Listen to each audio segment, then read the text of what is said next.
Сәлеметсіздер ме, құрметті көрермендер, каналымызға қош келдіңіздер. Әлемде және де Қазақстанда болып жатқан жаңалықтарды алғашқылар қатарында біле отырғыңыз келсе, арнамыздағы подписация және де бір ғана лайк түймесін баса кетуді ұмытпаңыз. Лайк түймесін басқан қолдарыңыз Кибатулланың қабырғасын ұстау нәсіп етсін. Ал ендеше бастадым.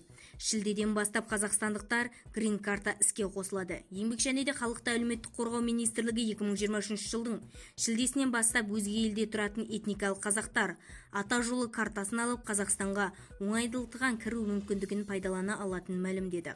Ата жолы картасын енгізудің мақсаты тарихы отанмен байланысты нығайту, ұлттық дәстүрлерді сақтау, Қазақстанда олардың әлеуметтік іске асырау үшін біздің елімізге кәсіпқойлар мен табысты бизнесмендерді тарту болып табылады.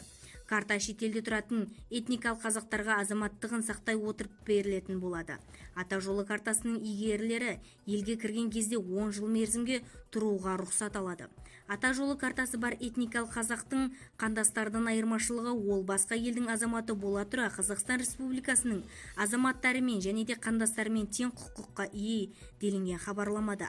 Бізді тамашалауда жалғастырыңыздар және де бір ғана лайк түймесін басып, сау саламатта болыңыздар.